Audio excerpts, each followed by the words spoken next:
그러면은 정상민의 발표는 이것을 마치고 다음 발표자는 이시계과 강민유 선생님이 준비하셨습니다. 네, 이주환 선생님 교신으로 준비하신 발표고, 준비하신 발표 진행하시면 되겠습니다. Good morning, my name is Minyu Kang, and I will present about association of HLA homozygosity and de novo malignancies in kidney transplant recipients.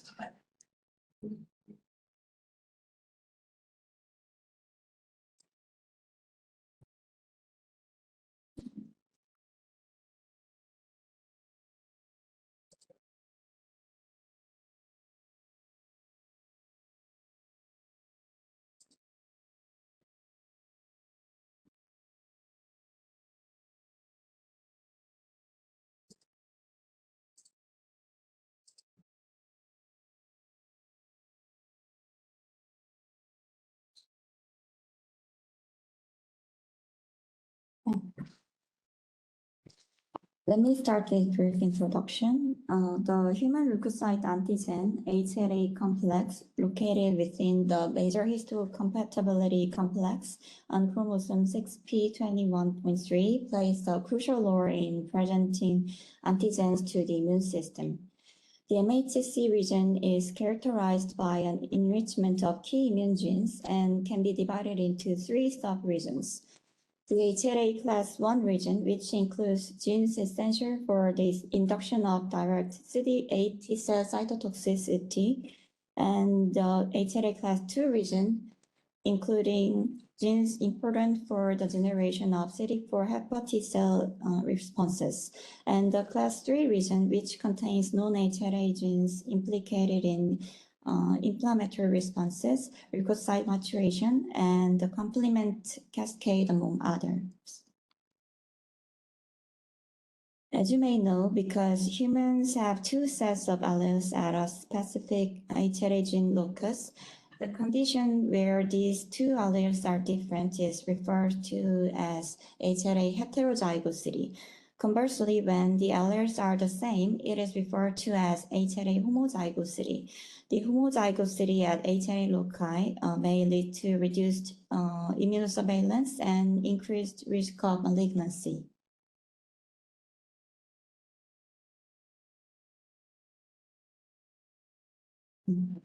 This is a study published this year.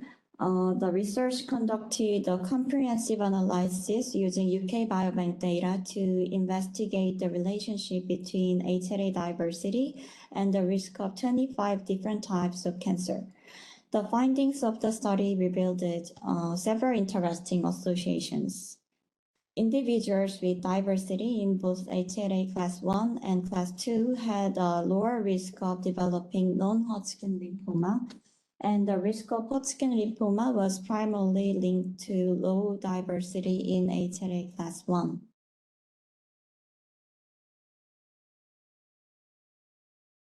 Diversity in the HLA class 2 locus was associated with a reduced risk of developing lung cancer and head and neck cancer. And HLA diversity was observed to have a protective effect in certain cancer types characterized by high tumor burden, such as lung cancer or diffuse large B-cell lymphoma.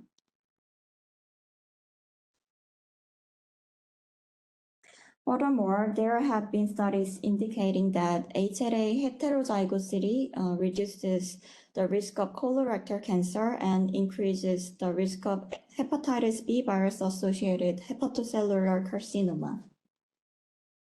However, the impact of HLA diversity on de novo malignancy in kidney transplant recipients has not been thoroughly assessed. So, we retrospectively reviewed 2,231 adult patients who underwent kidney transplantation between 2006 and 2020 at Severance Hospital. After excluding ineligible patients, 2,157 recipients were included. Examining the baseline characteristics, we observed differences in age, smoking history, and pre-transplant malignancy.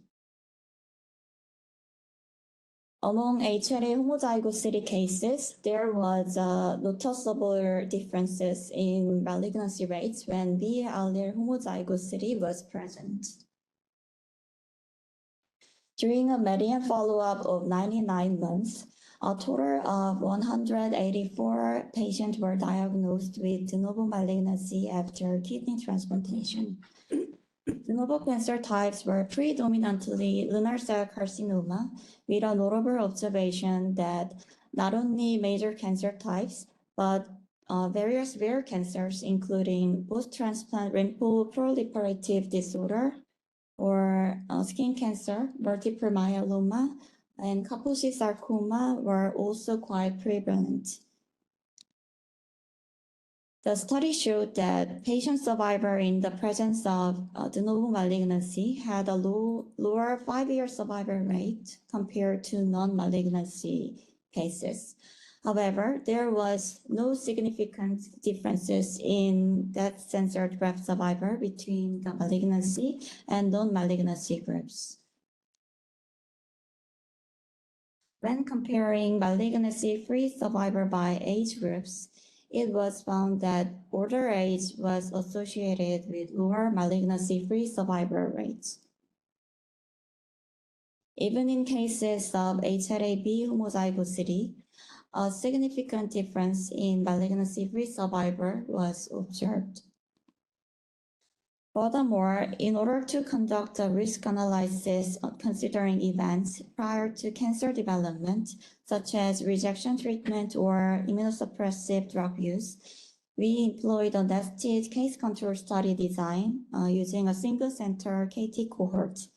The de novo malignancy group patients were carefully matched with the control group in 1:3 ratio, considering both the year of transplantation and the malignancy index date, ensuring they maintained functioning graft. The study includes 184 de novo cancers. The logistic regression analysis was performed to examine the association between the factors and cancer development. The study identified several significant risk factors for cancer development, including age over 50s, higher BMI, and receiving an organ from a deceased donor, higher donor BMI, and being a carrier of hepatitis B virus, and having a history of malignancy before transplantation. And in contrast, HLA-B heterozygosity showed a protective effect against malignancy at odds ratio 1.48 with significant p-value. To conclude, HLA-B homozygosity is associated with an increased risk of de novo malignancies after kidney transplantation. It was a relatively large-scale single-center study conducted with a well-matched retrospective cohort with a nested case control approach. Its importance comes from investigating the impact of HLA zygosity on de novo malignancy in kidney transplant patients. Although HLA testing is not routinely performed in other departments, there are research findings that suggesting HLA zygosity is associated with other malignancies such as colorectal cancer and hepatocellular carcinoma. So therefore, it would be interesting to analyze further study in the future. Thank you for your attention. 네, 국민은행 발표 감사합니다. 중요한 슬라이드를 띄워주시고요. 질문이나 코멘트 있으시면 좀 부탁드리는데, 저도 내용을 보면서 HLA는 전공의들이나 저희 전문의 입장에서는 시계과 돌 때 도너랑 레시피언트가 매칭이 얼마나 되느냐를 따질 때 보통 썼잖아요. 근데 내용 결과는 굉장히 심플하게 잘 설명해 주셨는데 아마 그 배경에 대한 내용이 조금 어려울 수 있어서 헤테로자이고시티랑 호모자이고시티가 수술할 때 키드니 트랜스플란테이션 할 때 도너 레시피언트의 그게 아니고 그냥 호스트 레시피언트 안에 HLA 타입 B 로사이가 다양하지 않은 게 문제가 될 수 있다고 그거를 얘기하신 건가요? 네, 맞습니다. 그러니까 알릴이 원래 보통 이제 한 쌍으로 이루어져 있는데, 그게 도너랑 레시피언트가 매칭이 될 때, 그 예를 들어서 HLA 뭐 B 알릴 같은 경우에, 그 안에도 이제 뭐 1, 2, 3 이런 식으로 그 너머링이 있다면 그 두 개가 같은 알릴을 갖고 있는 것이 호모자이고시티고 그 두 개의 알릴이 다른 경우가 헤테로자이고시티인데 이게 헤테로자이고스한 경우에는 그만큼 그런 안티젠에 대한 그 이뮤노 서베일런스와 관련된 프로틴에 대한 걸 좀 다양하게 옆에 설명드리는 슬라이드에서 보시면 조금 더 이거에 대한 다양한 그 리스폰스를 할 수 있기 때문에 조금 더 캔서 이뮤니티에 대해서 프로텍티브한 이펙트가 있다는 내용이 기본적으로 깔려 있습니다. 우리가 부모님한테 염색체 한 쌍씩 물려받았을 때 아니죠. 그 크로모점에서 다른 크로모점 있을 때 그게 알렐이 똑같은 경우가 내 몸에 있는 알렐이 한 쌍 있는 게 그게 똑같은 게 있으면은 이제 호모자이고스 서로 다르면 헤테로자이고스로 이렇게 보신 거 이해하면 되나요? 네, 맞습니다.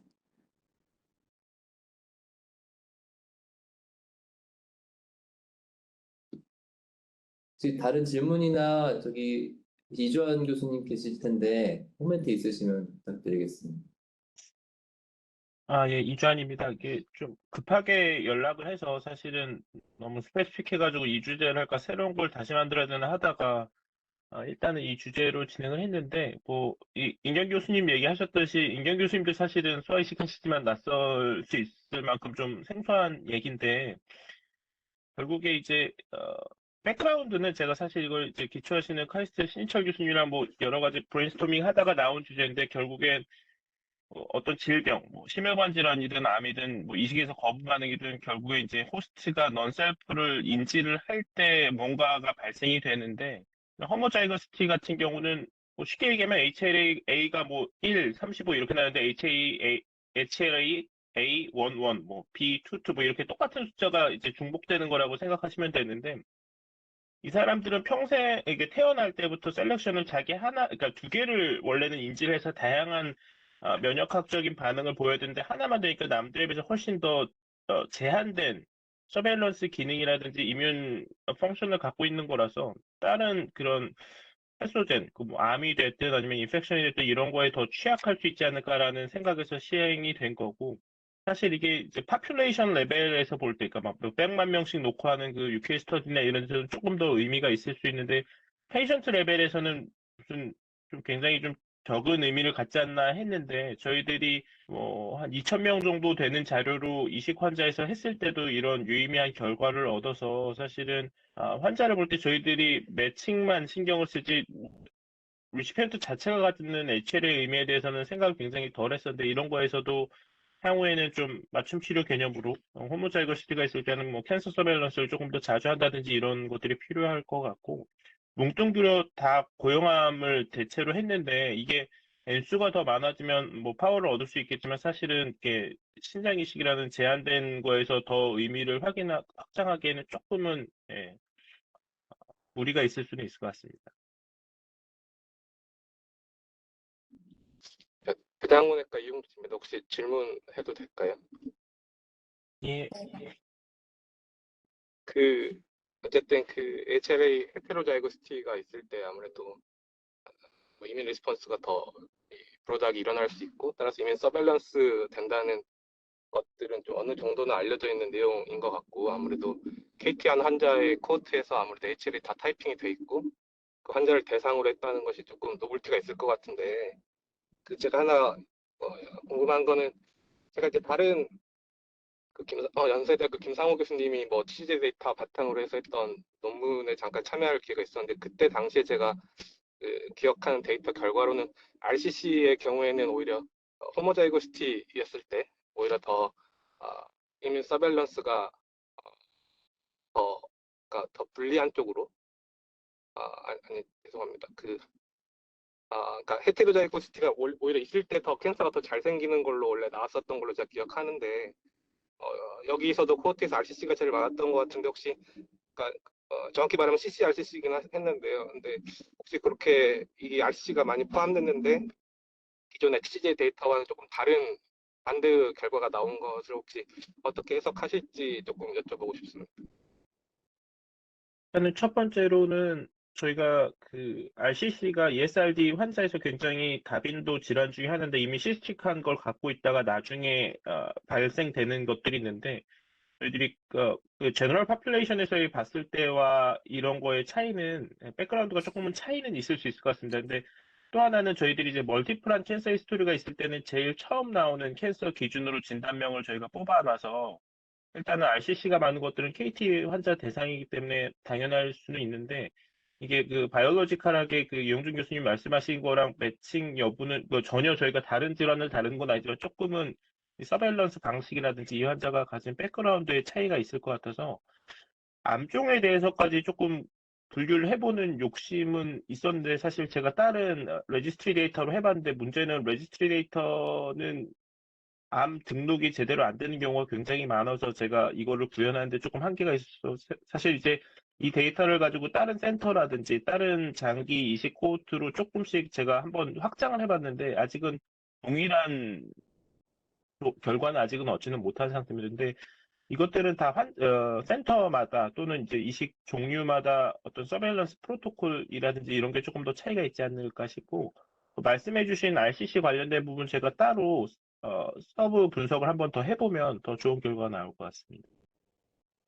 네, 그래서 그 RCC 중에서도 CC-RCC만 조금 이제 다른 캔서와 다르게 이뮤 서베일런스 방향이 반대로 나와 있고 좀 CC-RCC 스페시픽한 오히려 CD T셀이 많이 어큐뮬레이션 되면 오히려 이뮨에 방해되는 이제 그런 기전들에 대한 연구가 좀 있어서 이 코어트에서도 RCC를 혹시 이제 서브타입 한번 구별해서 비교해 보시는 것도 괜찮지 않을까 생각됩니다. 네, 좋은 코멘트 감사드립니다. 확인해 보도록 하겠습니다. 저 허규환입니다. 질문 하나 해도 될까요? 네, 교수님. 네, 강민호 선생 공부 많이 했을 것 같은데 아까 얼핏 그 배경 설명할 때 이제 캔서의 종류에 따라서 뭐 HLA, 로커스 A나 B나 이런 거에 또 차이가 있던 것 같은데 호모자이고스티가 저희 병원 데이터는 HLA-B의 로커스에 호모자이고스티가 있을 때 캔서 리스크가 높다 그렇게 나왔다는 거잖아요. 네, 혹시 맞습니다. 기존의 그런 데이터에서 왜 어떤 암은 HLA, 어떤 암은 HLA-B 이렇게 로커스의 다른 차이에 의해서 암의 발생의 리스크가 있는지 그런 약간 메커니즘이라든지 어떤 좀 그런 게 설명이 되어 있나요? 저도 그게 궁금해서 찾아봤었는데요. 그 MHC 이 부분이 어, 거기 표현이 된 걸로는 어, 되게 복잡하게 그 디스키블리움이 자, 그 똑같은 표현은 말씀드리기가 어려운데 그 부분을 정확하게 특정하기에는 그 로커스가 굉장히 복잡하게 구성이 되어 있어서 특정하게 왜 어떤 로커스가 관계가 있는지에 대한 연구는 아직까지 명확하게 밝혀진 건 없습니다. 그럼 우리 병원 지금 왜? 데이터는 이 암도 굉장히 다양한 종류의 암으로 지금 분석을 돼 있는데 이렇게 데이터 제시했을 때 조금 그런 설명이 좀 필요하지 않을까라는 생각에서 말 좋은 하이 임팩트로 간다고 하면은 좀 그럼 좀 설명이 필요하지 않을까요? 단순히 그냥 여러 암에 그냥 다 뭉뚱그려서 암에 생긴 거 안 생긴 거에서 그냥 HLA-B의 로커스의 호모자이고스티가 그냥 캔서와 관계가 있다. 요거까지만 결론이잖아요. 그래서 좀 뭔가 부가적인 좀 뭐 그런 얘기라든지 이런 게 필요하지 않을까요? 네. 제 말씀 주신 질문에서 제가 방금 전에 다시 답변 드릴 만을 좀 찾아왔는데, 이면 릴리번트한 진이 덴스하게 클러스터링이 되어 있어가지고, 그런 익스트림 폴리몰피즘 때문에 그 링키지 디스이퀴블리움이라는 게 있고, 이걸로 인한 컴플렉시티로 인해서 어떤 이그젝트 진이 이 암 발생에 관련이 있는지는 좀 알기가 어렵다는 설명을 다른 논문에서 찾아본 바 있습니다. 그래서 근데 교수님 코멘트 주신 것처럼 좀 암종이라든지 이런 부분에 대한 추가적인 설명은 필요한 게 좋을 것 같아서 저도 조금 더 공부해보고 그 부분에 대해서 보충해보도록 하겠습니다. 예, 저희가 예, 이제 사실 캔서를 예, 말씀하십시오, 교수님. 말씀하세요, 말씀. 예, 저희가 하나의 암종을 다루지 않고 사실은 말리그넌시를 전공을 하지 않는 과에서 이제 후양적으로 한 10%에서 발생하는 것들은 중요한 의미일 것 같은데, 현실적으로 이식 환자에서 캔서 서베일런스라든지 이런 거에 대해서는 그냥 로컬 가이드라인 따르라 외에 아무것도 얘기를 해준 적이 없고, 연구가 제대로 된 거조차 없기 때문에 이번 연구는 이제 그런 의미에서의 초석이라고 생각을 하고, 사실 특수 암종을 다루시는 분들조차도 메커니즘 규명하는 거에 평생을 바쳐서 그거를 규명하기는 굉장히 어려운 거기 때문에 싱글센터에 2,000명을 다시 서브타입의 암종을 구한 다음에 거기서 메커니즘까지 나가는 거는 많이 어려울 내용인 것 같습니다. 그래서 이거는 저희가 가지고 있는 HLA 타이핑은 당연히 이식을 하면 하기 때문에 기존에 나온 것과의 어떤 우리가 살펴보지 못했던 측면에서 조금은 한번 환기를 시켜주는 정도의 개인데 여기서 베이직하게 메커니즘을 규명하는 거는 아마 앞으로도 좀 어려운 일이 될 것 같습니다. 예, 김경식입니다. 예전에 김유선 교수님이 저한테 키드니 트랜스플란테이션 받으신 분을 이미 팔로업 하시다가 판크레아스 캔서가 생겨서 저한테 협진을 내주신 적이 있는데요. 그때 초기 병변이었고 T2 정도였거든요. 노드도 네거티브였거든요. 그래서 위프를 잘 했는데 6개월 만에 페리토니아 시딩이 쫙 생기면서 뭐 간에 메타스타시스까지 생기고 막 그래서 저희 아무리 판크레아스 캔서지만 그래도 예후가 굉장히 나쁜 것 같은 느낌을 받아서 그다음부터는 그냥 이렇게 발생하는 건 이제 알겠는데 그러면 이렇게 생긴 사람을 수술할지 말지를 정하는 게 클리니션 입장에서는 굉장히 중요할 것 같거든요. 그래서 그런 거를 한번 더 살펴보셔서 아마 디스커션에 넣으시면 어떨까 하는 생각이 들었고 케이스가 적다고 하셨는데 여기 리나셀 CA 보면 37개잖아요. 그러면 그 환자만 가지고 아까 메커니즘 이용준 선생님이 말씀하신 메커니즘 연구에도 그렇게 적은 숫자는 아닌 것 같거든요. 지난번에 정준 교수님이 우리 강남에서 어, 보여주셨을 때 보면 그렇게 많은 케이스들이 아니더라고요. 그래서 아마 디자인만 잘하시면 어떤 값진 결과가 도출할 수 있지 않을까 생각이 됩니다. 혹시 그래서 이런 거 이제 경험들 많이 하셨으니까 그냥 서전 입장에서 그리고 온콜로지 하는 입장에서 이거를 수술할지 말지를 결정해야 되는데 그거는 이식하는 선생님들이 좀 의견을 좀 주셔야 될 것 같거든요. 그래서 혹시 그런 거에 대해서 강민우 교수님 선생님 공부하신 게 있으면 얘기해 주시면 감사하겠습니다. 제가 저도 지식이 부족해서 잘 설명드릴 수 있을지는 잘 모르겠는데요, 교수님.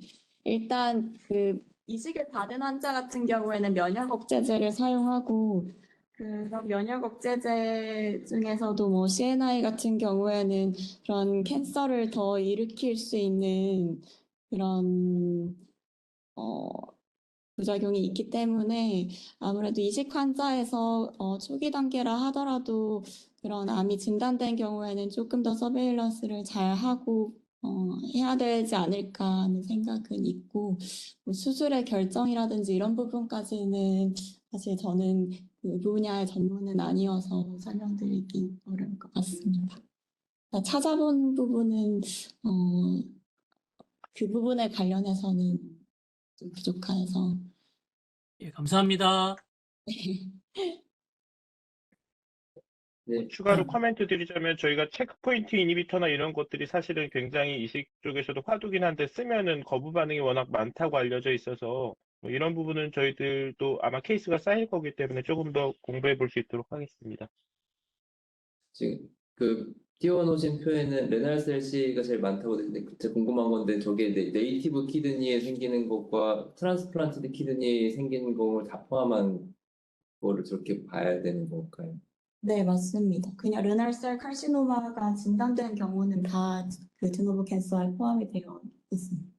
그러면은 보통 대부분 생기는 게 뭐 원래 자기 네이티브 키드니에 주로 생기는 건가요? 그랬던 것 같은데 제가 인수 분석을 따로 해보지는 못했습니다. 왜냐면 캔서 서베일런스를 언급하신다 그러면은 되게 사실 다른 고형 장기식과 다르게 키드니는 네이티브 키드니 제거를 하지 않잖아요. 네. 이제 몸속에 있어서 기능하지 않는데 넌펑셔닝 키드니가 오래 있을 때 생길 수 있다 그러면은 뭐 예를 들어 트랜스플란트 키드니는 열심히 들여다보겠지만 네이티브 키드니는 또 뭐 어떻게 볼 것인지 이런 거에 대한 궁금증이 생겨서 여쭤봤습니다. 네, 제가 채팅창에 두 분 발표자에 대한 피드백 링크를 올렸습니다. 나가시기 전에 챙겨주시고요. 혹시 더 추가 질문이나 코멘트 없으시면 주인 교수님 전하실 말씀 있으실까요? 네, 이거 원래 총무가 말씀하셨을 때 제가 말씀드려서 죄송합니다. 이번 주 토요일 날 저희 세도회가 있습니다. 그래서 많은 분들이 와주시면 좋겠고, 세도회는 우리 연세대학교 안에 있는 데서 진행할 예정입니다. 그래서 많이 참석해 주시면 좋고, 지난주 토요일 날 그 용인에서 세브란스 외과부 그 개원일을 위한 연수강좌를 했는데 한 400여 분이 참석을 하셨습니다. 그래서 이런 것들이 활성화돼서 각 병원에서도 우리 외과부의 역량을 조금 더 알렸으면 하는 생각이 들었습니다. 그래서 하여튼 지난주 토요일 날 수고해 주신 우리 용인 세브란스 병원 외과부 선생님들, 이초록 부장님을 비롯한 모든 분에게 감사를 드립니다. 예, 화이팅입니다. 예, 감사합니다. 그럼 이것으로 11월 26일 27일이죠. 외과 교실 리서치 세미나는 마치도록 하겠습니다. 감사합니다.